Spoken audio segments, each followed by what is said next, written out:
All right. Well, we'll go ahead and kick things off.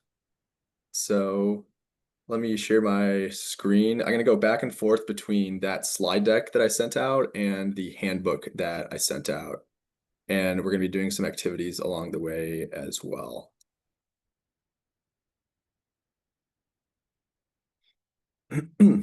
All right. Thumbs up if you can see my screen. Awesome. Well, thanks everyone again for coming out.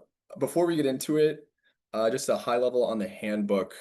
It's just something I put together that I think should be a pretty complete package for most of the basics that you need to run a great first call. And so inside of that, there's a combination of theory, some examples, templates, ChatGPT prompts, and then space for you to write your own version of those same templates tailored to your use case. So going to be going back and forth actively between the guide and the slides, but let's get into it.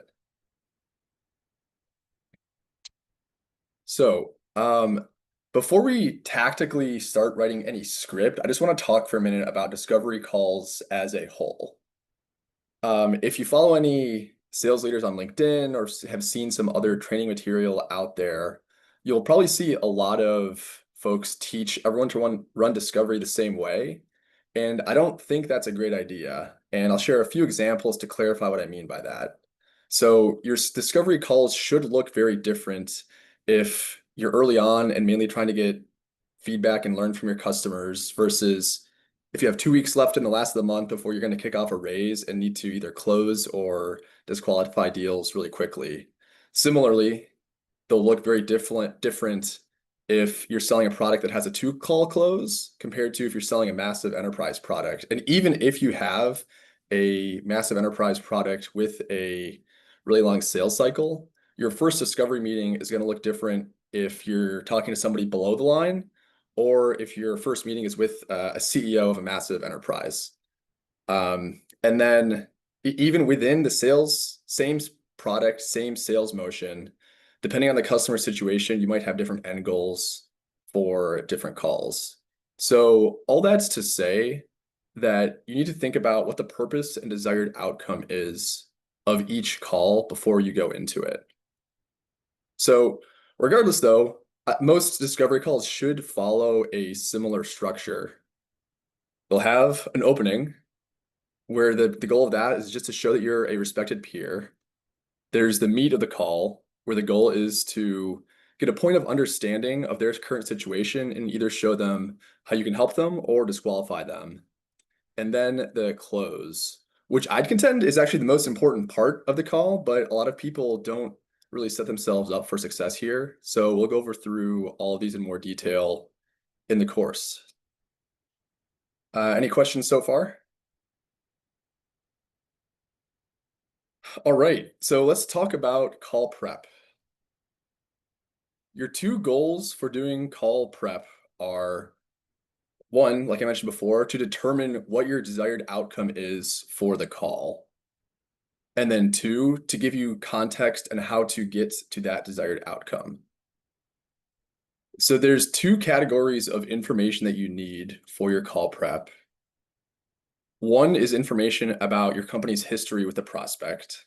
And in many cases in founder-led sales, the only history your company will have with the prospect is your personal email exchanges with them. But at scale, though, this exercise becomes a little bit more involved because even if you have a meeting with one prospect, it's really critical to know if someone else on your team has had a meeting with somebody else on their team before and how that meeting went. So it's an exercise that you should do nonetheless. And then the other category of prep, which you're probably all more familiar with, is just information about them, meaning both information about the individual and the company. So let's talk about your history with them. In an ideal world, if you have a clean CRM that you update, everything should live here for the most part. What's particularly important, as you'll see later when we draft our open, is knowing how they signed up for the meeting, meaning what specific channel. So, for example, did they answer a cold email of yours, or did they fill out an inbound form with specific information on what they're looking for, or was it a warm introduction? Just make sure that you gather this. And then the third item Does anyone here have a product that has a self-serve motion? I'm just curious. I don't see any. Uh, you Working do. towards it. Working towards it. Okay, great. So this will be relevant What for is you. self-serve? Dan, what does that specifically mean? It means that a complete stranger can go to your website and start using the product. Yeah. And so in these situations, you might have a first discovery call who's a stranger to you, but they've been using your product for months. They might even be paying for your product. And so an element, if you're in that situation of prep, is to understand like to what capacity are they using your product? Are they a paying customer? And I have a framework for that in the handbook that I'll go over. But if for those of you that don't have a self-serve motion typically associated with PLG products, then you can ignore this a little bit for now. Thanks for clarifying. Of course. And so then, of course, the next category is relevant information about them. And what I mean by that is both information about their company and the individual who you're meeting with. So the first activity that I'd love for you all to do is going to be around prep. I'm generally pretty critical about generative AI being actually valuable for a lot of go-to-market work streams and go-to-market teams. But this is one area where I think unconditionally everybody's in agreement that AI can be helpful for saving a lot of time. So if you have the handbook, let's take a look at section 2, and I'll continue sharing my screen and go to that section here as well.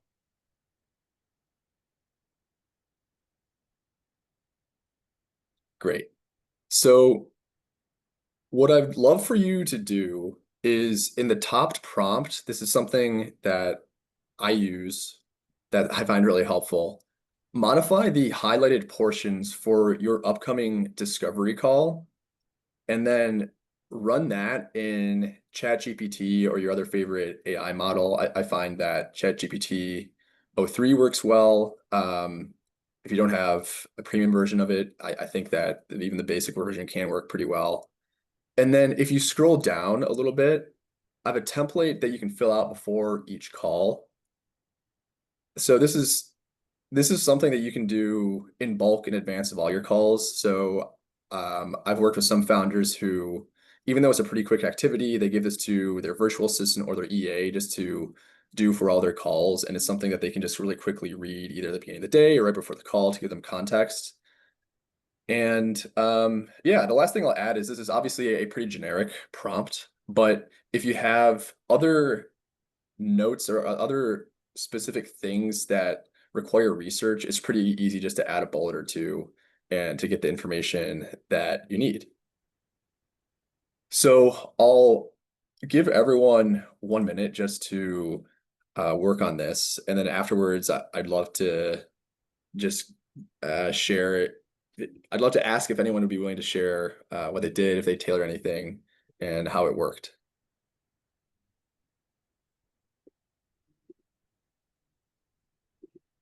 So I have a question. So we start with like I see section 1 overview and then section 2 call prep.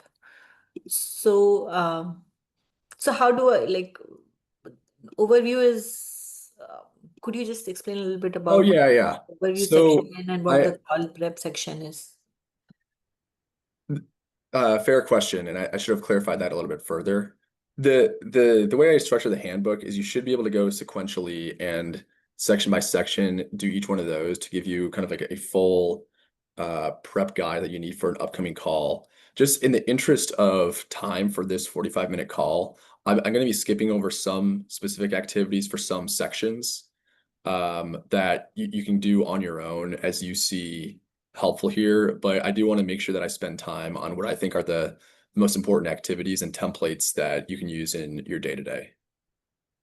So you can, for the sake of this exercise, you can skip the overview section. The outcome of that overview section is to just draft a purpose of the call and the desired outcome. And so to do that, it'll depend a little bit on your sales motion, what you're going to get out of that specific call. And then so different calls, even if you're selling the same product, might look a little bit differently. So you can tailor that for your call, but in this class here, I won't spend time having everyone do that exercise.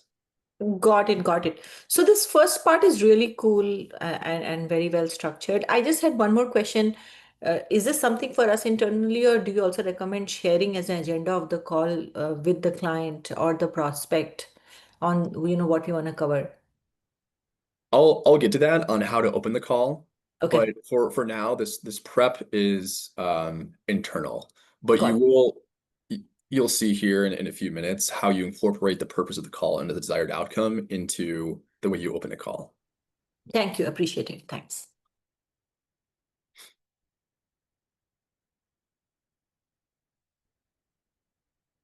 So we'll give everyone maybe we'll just say 30 more seconds to tailor the template and try to get an output.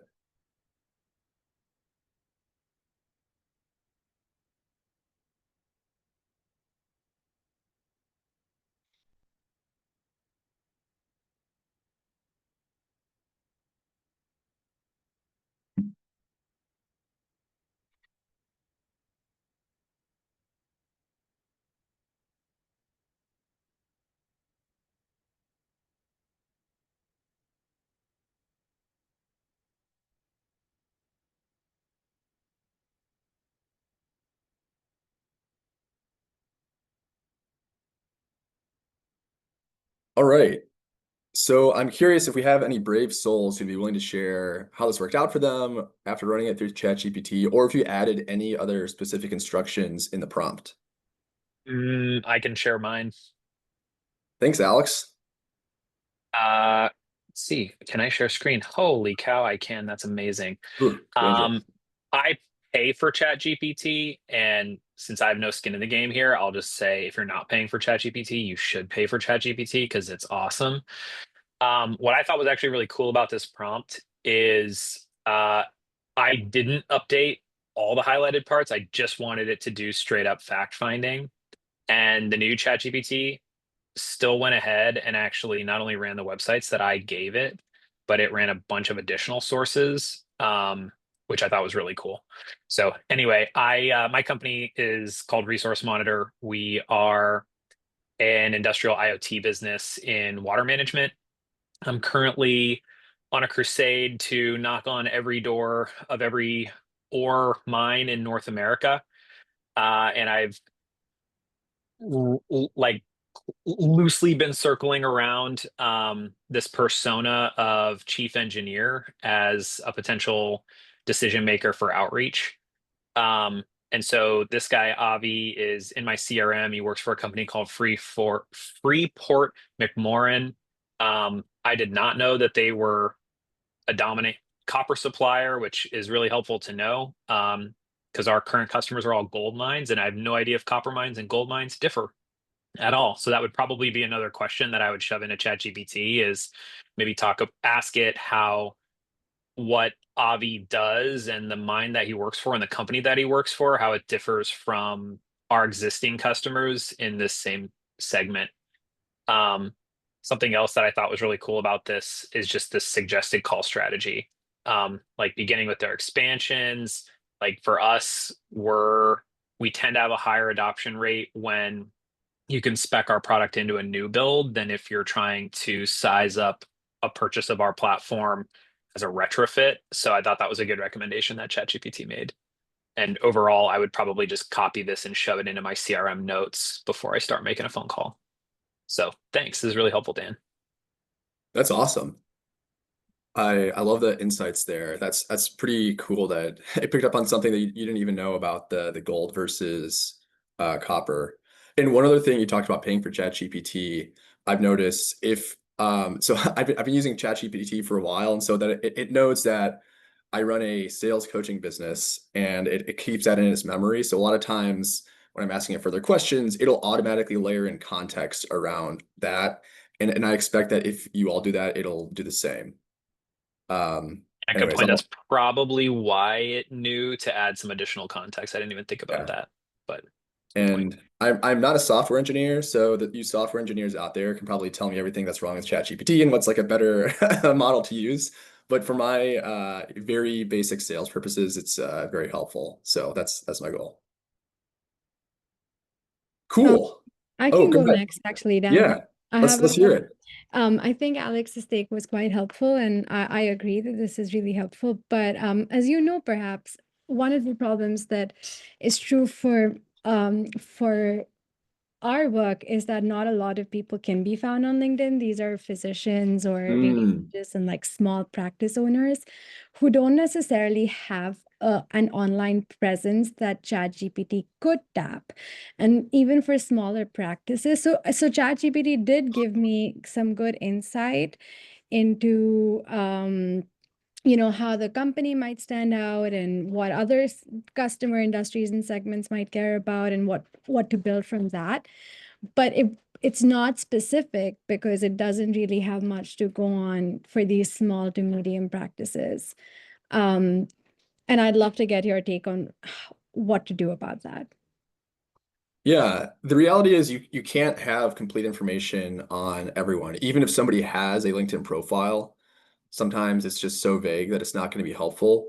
So what I would just say is that in the template section of that, just note that these are things that you don't know. And so as you're moving beyond business rapport and developing personal rapport, or as you're going through your discovery, it may be relevant to ask for some context around that, just so that, and you want to frame it in service of your customers, just so that you can get a better understanding of their current situation, so you can assess whether or not you're in a good position to help them.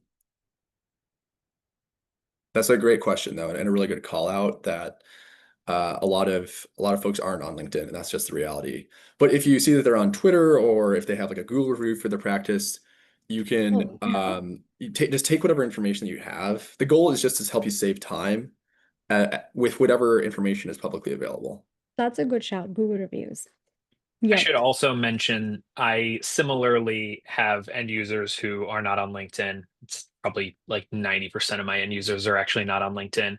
I just reran the prompt with a different customer persona that I'm interested in talking to, which are board members of groundwater management districts in Kansas.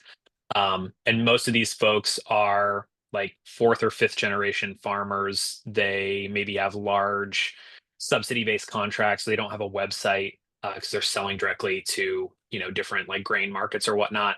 But I did find my contact's personal Facebook page and stuck that into the prompt. And I know what their LLC is called. And just using those two data points, it was certainly much more sparse than the one who had a LinkedIn presence and a public profile, but it did give me, I think, some good additional things to think about. So, like small team, single crop. It found that he got a bunch of money from subsidies, which I can confirm in my manual research yesterday as I was looking this guy up. He's gotten like close to $250,000 in subsidies. And so even if it's sparse, like I think ChatGPT still does a pretty good job pulling together at least a high level overview of things that I might mention to this guy. Of course, I would probably also ask ChatGPT, how does water square with all of this? What should I be talking about in terms of how water is useful for this guy who does like grain elevators? I don't know what that means, but anyway. That's great. Yeah, whatever the online sources are, it's pretty incredible what it can pull. Awesome. Well, we'll move on. Let me share my screen again.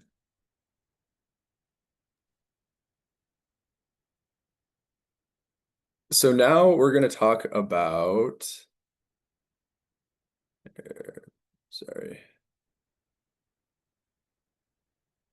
how to open your discovery call. So you have one main goal with the very first word you say, and it's to show that you're a respected peer, which means you don't say something that lowers your status to them. So respected peers are prepared, they're credible, and as silly as this sounds, they're not weird or unlikable. Some people think that in sales, people only buy from people who they like.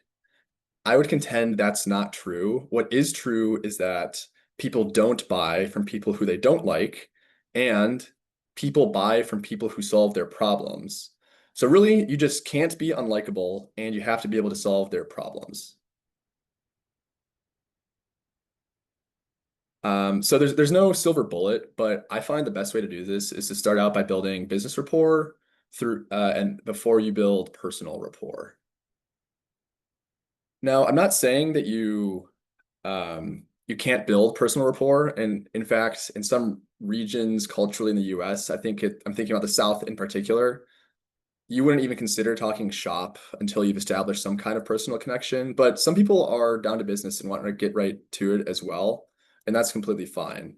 So, regardless, after you're ready, after you build some kind of business rapport, optionally chat about personal rapport, you're going to make what's referred to in sales as an upfront contract. An upfront contract is just a quick, explicit agreement at the start of a sales conversation that locks in the purpose, the time frame, and desired next step so that you both know what exactly you're talking about and what happens when the call ends. There's 3 components to it: the purpose, which you state the purpose of the call, the plan, which talks about what you're going to do during the call, and then the desired outcome. So what possible outcomes could you have at the end of the call? If you do this, it gives you permission to first ask questions to understand their business before giving any kind of demo or letting them take control of the meeting. And so it just helps you tailor the meeting to your specific needs. So I'm going to share the handbook now, and I'm going to go to section 3 at the bottom of the page, bottom of page 2. And here's an example of an upfront contract, and I'll zoom in a little bit so you can see this a little bit better. But so after you have a little bit of rapport building, you talk about the agenda and to say, yeah, hey, great, here's what I had in mind for the agenda. My goal of this call is to understand your priorities around, and this is if you're a marketing tech company, your priorities around performance marketing, and see if we're in a good position to help you. So I'd love first to gain more clarity on what you're doing on paid and organic today. And then once I'm clear on that, I can explain what and how we do for folks in a similar situation so that by the end of the call, we can jointly decide on one of 2 paths. Either we'll lock in a 30-minute second meeting to dive into a tailored demo, or we can part as friends and I'll send you any resources that might be helpful to you. Does that feel fair to you? That's all the excuse me, upfront contract is. And then after you sorry, one second. So then after you do the upfront contract, you transition to discovery, where you ask them about their current situation. And the way you do this will depend on if they have what I would refer to as active pain or dormant pain. And so the way to determine that is based on the context you gathered in your prep, and in particular, what channel they connected you with. So going back to the handbook, here I'm going to go to section 3, page 3.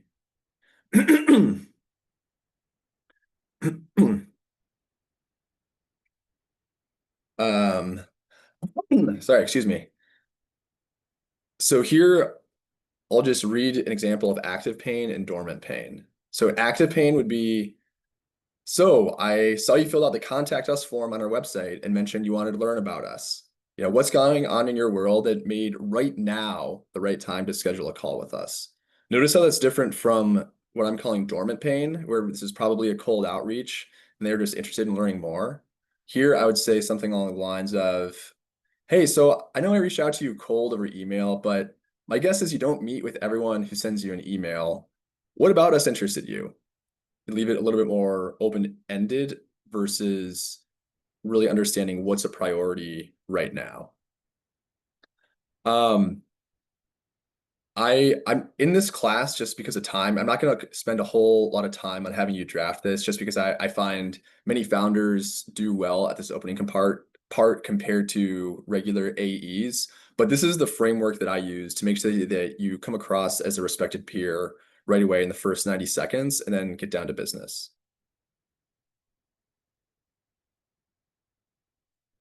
All right. So let's get into the meat of discovery.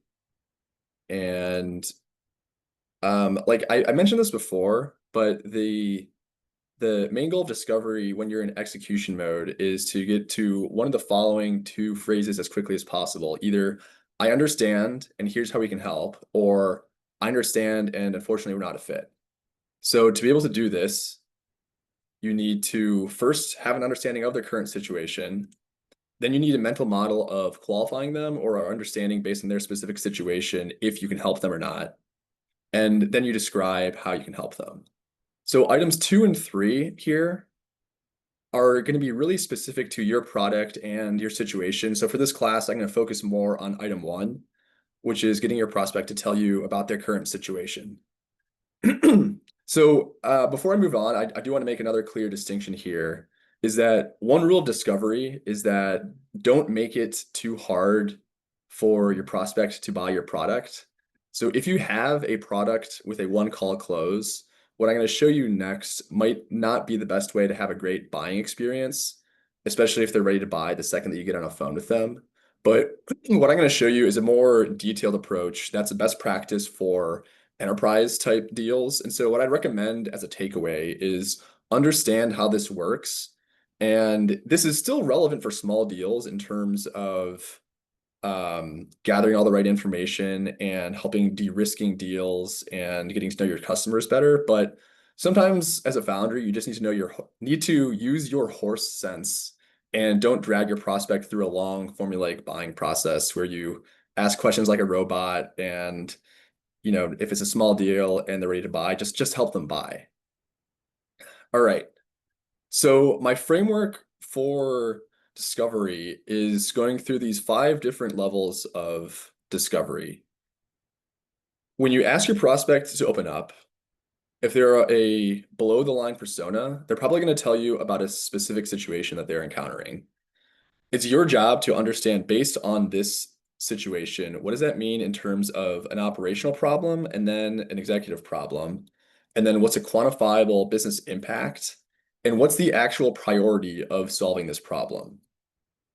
These hierarchies, as I'm sure you've experienced in the calls that you have, are not always linear. And sometimes a single situation can have multiple operational problems, or a single executive problem can have many different business impact metrics that it measures. But the goal of doing this exercise is to map out what are the most common problems your product or service can solve so that you can ask the right questions that tie it to quantifiable business impact to make it crystal clear why your buyer needs to buy your product. So I'll show you an example, and sticking to the marketing tech platform example. Dan, sorry for interrupting you. Can you please check the message in the chat? Oh, yes. Thank you for if I can pull it up. So I asked that question. Below the line means cost focus and above the line means revenue focus. Is that what you mean, Dan?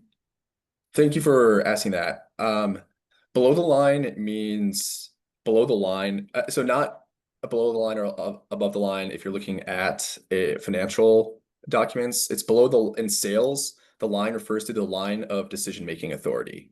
So anyone below the line refers to probably like end users of a product, and then above the line is going to be the decision maker who is the person who's paying for everything but might not necessarily be using the product. Got it. That's cool. I didn't know. Thanks. That's a great question. Thanks for asking that. All right. So going through this discovery hierarchy example, for this particular instance, the situation that we have is the prospect, they're relying on Meta's default audience matching algorithm for ads. that has a couple different operational problems. One is that it takes too long to ramp efficiency. The executive problem behind that is that it makes it challenging to hit their targets. The quantifiable impact is that ad spend was up $5 million quarter over quarter, and ad revenue was flat quarter over quarter. And this revenue growth happens to be the CEO's number one priority this quarter. And ad efficiency alone could close that gap. That would be a great example of a discovery hierarchy. With the same customer, another operational problem of this could be that, to the end users, it's a black box, so they don't really know how the algorithm is working, which means that they have trouble forecasting. A business impact of that was they're 25% below target in Q2. In terms of priority, though, forecasting accuracy isn't necessarily the top priority of the CEO. So as you're doing discovery, you might go down one of these hierarchy paths and realize it's not a priority. But you can ask, well, okay, what else? What else is, a downstream impact of this current situation? And that might get you closer to where you want to be. So for an activity, I'd like to take a little bit of time to map out, just as an example, one discovery hierarchy of yours and questions that you can ask at each node to get your prospects to share information on the next node. Like I mentioned, in practice, this won't always be linear. And your prospect might not even know anything. So what I mean by that is if you're talking to somebody below the line, they might not know what the business impact is or what the priority is. And so you'll have to multi-thread and talk to other folks to get to that. And likewise, if you're doing a top-down call, your first call is with the CEO, they might know or only care about priorities and business impacts, and they might not even know what the operational problems are. But the more you prepared you are around what the hierarchy flow is and what questions to ask, the better you'll be able to get the complete picture. So in the handbook in section 4, I've listed a bunch of sample questions to ask at each node. And I also have a completed example. So this is just content that we talked about in the slide. Here's some sample questions, and here's a completed example.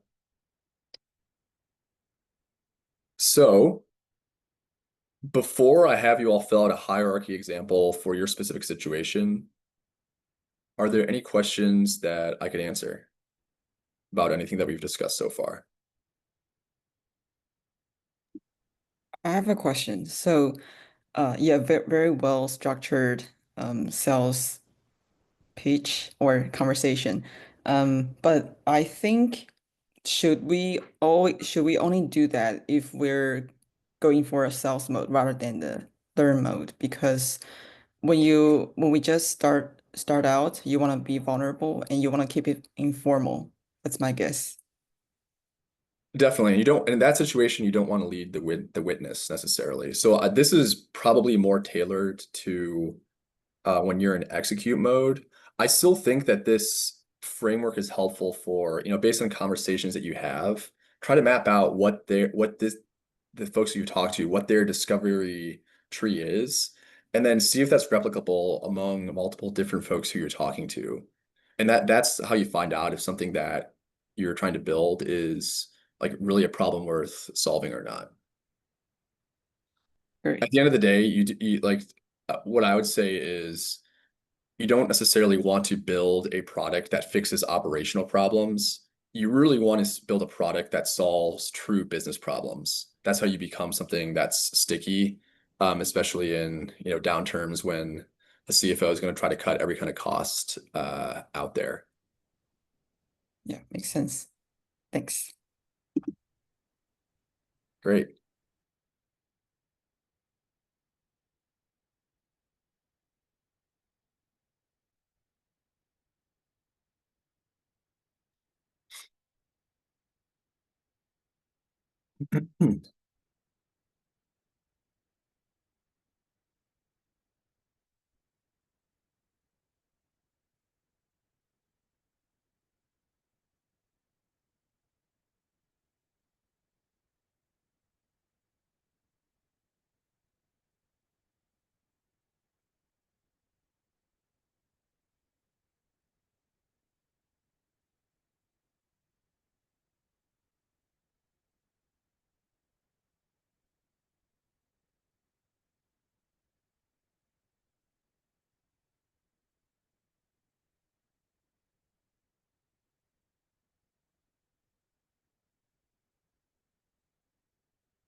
All right. I realized I didn't give you guys much time to work on that. I was a little bit ambitious in terms of how much content I thought that I could cover in 45 minutes.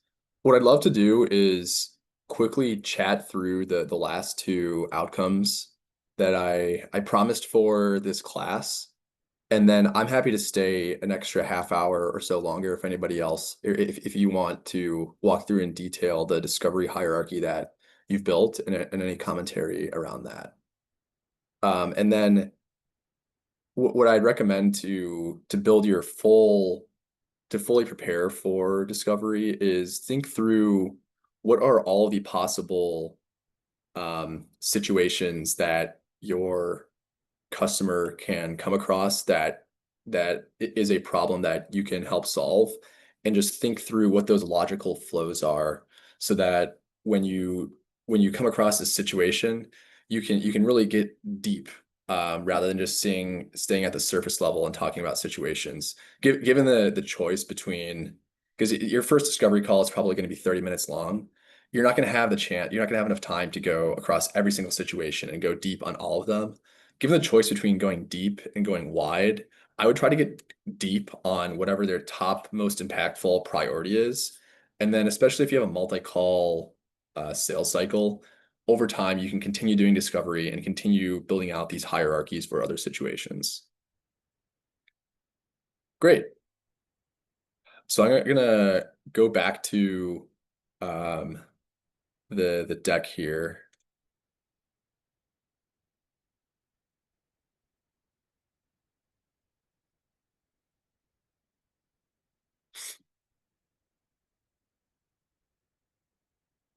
All right.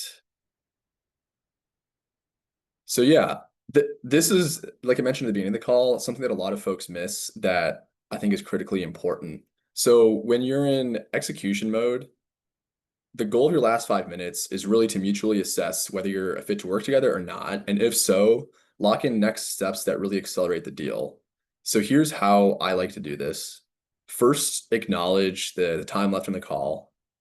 Regardless of where you are in the conversation, just acknowledge that you only have 5 minutes left.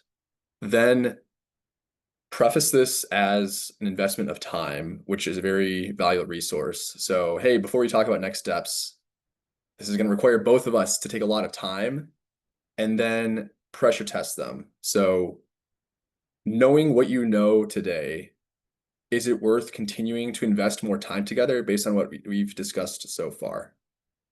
And so they're either going to say yes or no. If they say no or not sure, that's fine, but start unpacking what are the circumstances in which it would make sense to continue the conversation. And then if they say yes, frame the rest of the buying process. Book the next meeting on the calendar live, so you're not relying on email exchanges to do that. Align on mutual to-dos, and then send a recap email by the end of the day. And then just in the minute that we have left, I'll talk about follow-up emails.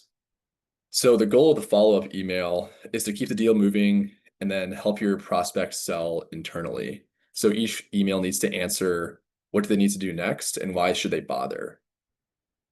I'll share an example in the handbook. There's a really good one that I like. But the takeaway is, like, don't have any actions or next steps buried in the email. I like to have it upfront and very clear. And then from a formatting perspective, just make it so that it fits on one phone screen so they don't have to scroll.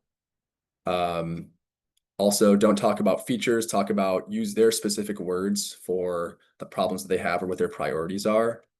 Make it mobile friendly. And then just in the last few seconds, I'll just share briefly something that I drafted. And you can review this in greater detail on your own, but say, hey, Chrissy, great chatting earlier today.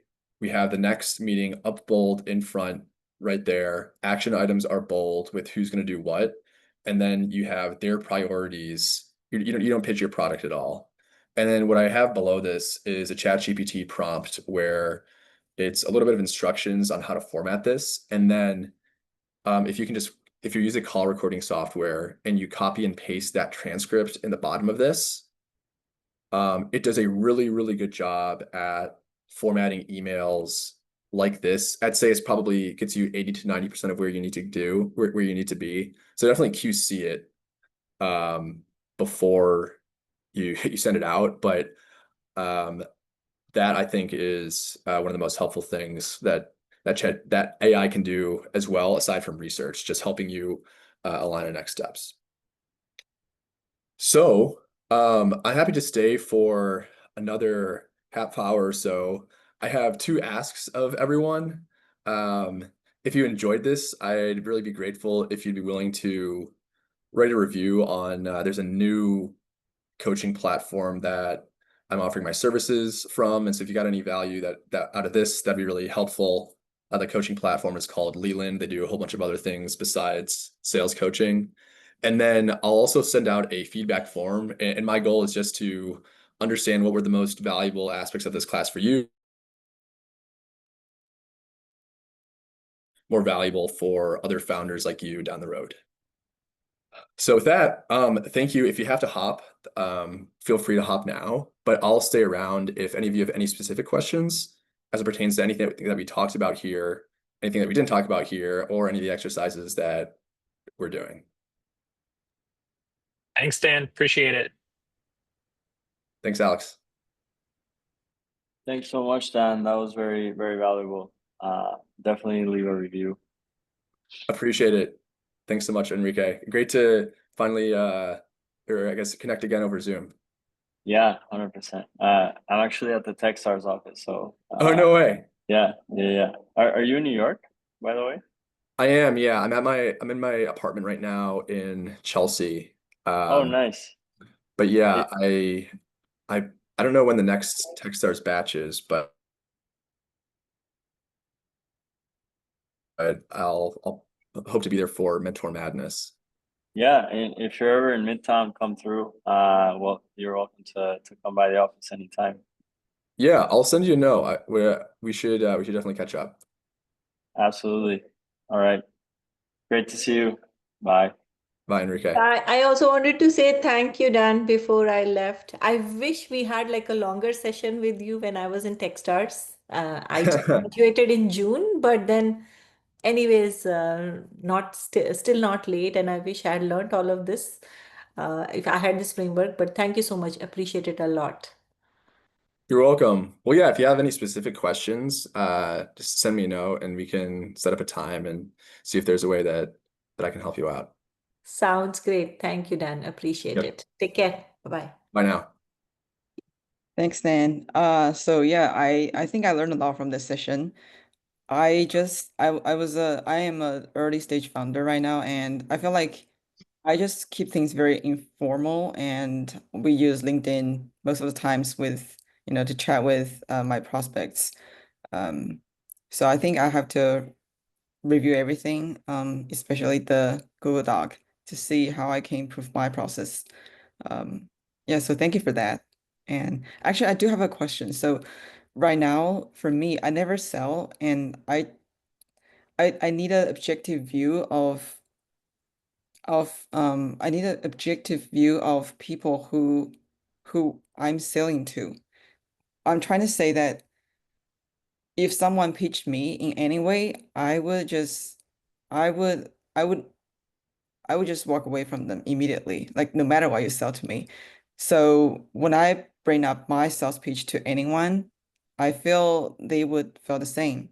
So based on your experience, how do you overcome that? Or, yeah, if that makes sense. So what's your background? Are you an engineer or a product person by background? Engineer. Engineer.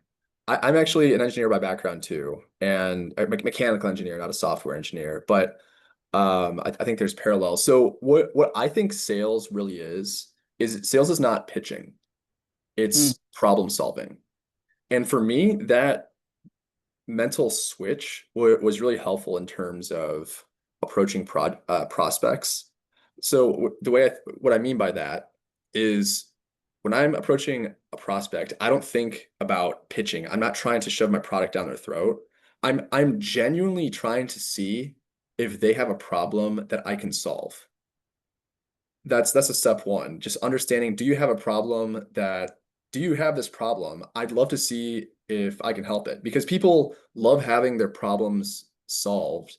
They don't like buying, but or they don't like the mindset of buying. They like the concept of investing to solve their problems. So I would try that mental reframe in every touch point in the conversation, from first outreach to your discovery call to how you demonstrate value to when you ask for their business. Frame everything as, this is your problem. I'm going to help you solve it by doing this. Mm. So that's what What- was helpful for me. Got it. Yeah, makes sense. But what do you think about that? Most of people, especially those who work in the big corporations, they just don't care as much. You tell them that, hey, this is your problem, I can solve it for you, and they're like, yeah, sure. But for them, it's not urgent. Even if you talk to like VP or director of that company. So what do you think about that? Should I just go directly to CEO? Not necessarily. So if they're brushing you off, then you're probably not talking. It's one of two things. You're probably not talking about a problem that is a true priority for them, or you're not communicating to them in a way that generates trust and credibility that you can solve their problem for them. So let me pause there. I'm curious to hear your reaction after that. Hmm. So what I'm selling is a tool, a compliance tool for financial institutions to help them streamline the financial crime compliance processes. A lot of companies, they have to do like AML, anti-money laundering, know your customer check, and so on. They do that manually.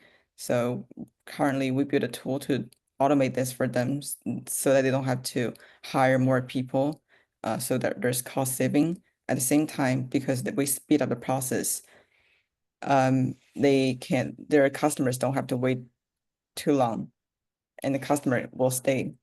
So that's my value prop. I think it's valuable.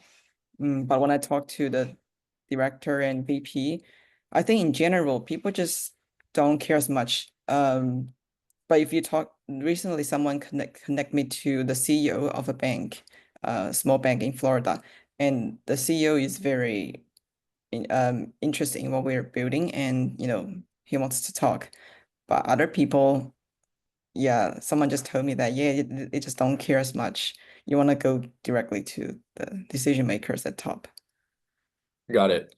So with any early product, companies fall into a range of, if you think of a bell curve, the axis is willingness to adopt technology. On the one end, there's tech laggards, and on the other end, there's what I would call early adopters. So there's early adopters, the early majority, the late majority, and so on. For your first customers, you got to be focusing on talking to early adopters, folks who do have a tech forward mindset. And not everyone is going to fall into that category. And so if you talk to somebody and it's clear they're not in that category, what I would do is, like we talked about earlier, you're in learn mode. I think let me actually scroll up because I think I had some templates to use around